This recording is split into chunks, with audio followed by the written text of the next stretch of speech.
Picture this. You've got 50 exhausted, jet-lagged tourists staring at you in the middle of a packed plaza, practically begging for directions. In that exact high-pressure moment, the way you structure your next sentence literally determines whether they feel confident and secure or just utterly confused. Welcome to this explainer. Today, we're unpacking how mastering 3 very specific grammar pillars is the absolute secret to sounding polished, professional, and totally in control when managing international clients. Whether you're navigating winding historical streets or coordinating some seriously complex transport logistics, we're going to turn standard English grammar into your absolute best guiding tool. Let's get into it. To really get a feel for this, we're going to walk through a virtual tour scenario. We'll be hitting 5 key areas: sequencing your travel itinerary, distances and travel times, the on-foot exception, making polite local recommendations, and finally, avoiding common grammar traps. So up first, sequencing your travel itinerary and establishing a chronological timeline. Look, as a professional guide, you're basically the director of the day, right? You absolutely have to establish a crystal clear timeline so your clients know exactly what's happening and maybe even more importantly, when it's happening. Adverbs of sequence, which by the way are always followed directly by a comma, smoothly transition your group through the day.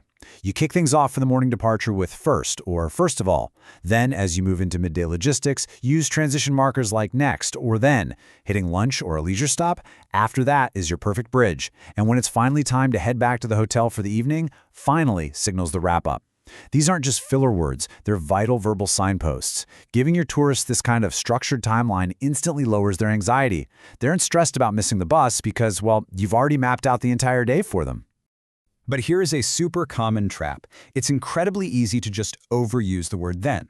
If you say, then we visit the church, then we take a boat, then we have lunch, you kind of risk sounding like a breathless kindergartner telling a story about their weekend rather than a certified expert. You absolutely need to use a variety of sequence adverbs to pace your delivery. Just listen to the difference here. First, we visit the church. Next, we take a boat. After that, we have lunch. See? Instantly, your delivery sounds polished, authoritative, and deeply professional. It really commands respect from the group. Moving right along to Section 2, distances and travel times, and managing those daily logistics. Okay, so once the itinerary is locked in, your tourists are inevitably going to start asking about physical distance and travel time. They want to know exactly how far they have to walk or how long they're going to be sitting on a sweltering bus.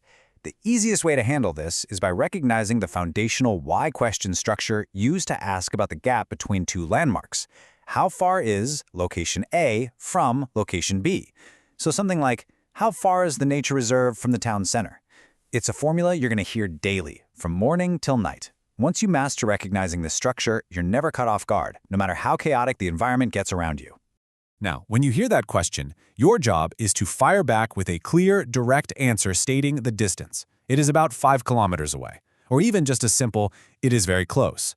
Why does this matter so much? Because a direct, unhesitating answer carries a massive psychological benefit for the listener. When you confidently state the distance without stumbling around or searching for words, you project total competence. It instantly solves any potential communication breakdown, lowers their stress, and builds huge trust in your local expertise. They can finally relax knowing they're in the hands of a true pro. But hey, distance is really only half the equation, right? Duration is the other half. To describe travel duration, we use this simple plug-and-play blueprint. 4 really easy steps. Step 1. Start with the impersonal phrase it takes. Step 2. Add the time duration. Step 3. Add the preposition by. And Step 4. Add the vehicle noun. With this framework locked into your brain, you can build seamless sentences on the fly. It takes 20 minutes by bus to reach the valley, or it takes 45 minutes by train to travel to the coast. It just works perfectly, every single time, for motorized transport. Which brings us to Section 3, the on-foot exception, where we break the rules for walking. You know how English grammar loves to throw a wrench into the gears just when you get comfortable? Well, here it is. The crucial thing to remember is the one specific situation where that beautiful plug-and-play formula we just talked about changes entirely. We use by for motorized vehicles, by car, by train, by bus, by ferry. But on foot is the mandatory prepositional phrase you have to use for walking. We absolutely always use on foot when a tourist is walking up a mountain path, exploring a cobblestone square, or strolling down the beach.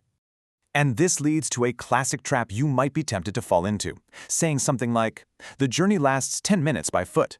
Look, it sounds completely logical based on the previous rule, but it's actually entirely incorrect and instantly signals to a native speaker that you aren't fully fluent. Remember, always use the verb takes for time duration and the preposition on for walking, never ever by foot. So the flawless, correct sentence is, it takes 10 minutes on foot. Lock that precise phrase into your memory and you're going to navigate walking tours with absolute grammatical perfection. All right, Section 4, making polite local recommendations, or as I like to call it, pitching the fun. So, with the strict schedule and the transport logistics totally handled, you finally get to do the absolute best part of guiding, sharing the magic of your region. But here's the catch. You need to soft pitch these local recreational resources without sounding like a dictator barking commands at your clients. You really need to match your exact level of politeness to the type of advice you're giving. Think of it like a sliding scale of courtesy. If you use the modal should plus a base verb, you're offering neutral, friendly, recommended advice. If you use can plus a base verb, you're being highly practical and informative. You're basically just presenting the available choices.